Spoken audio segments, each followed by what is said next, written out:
Tips pergi umrah bersama pasangan dalam masa 2 tahun.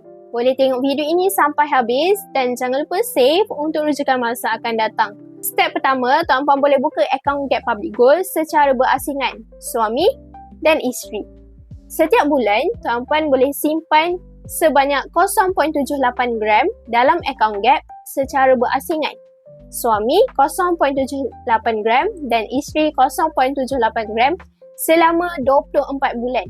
Lepas 24 bulan, tuan-puan akan capai 20 gram macam ni yang harganya hari ini sekitar RM13,000.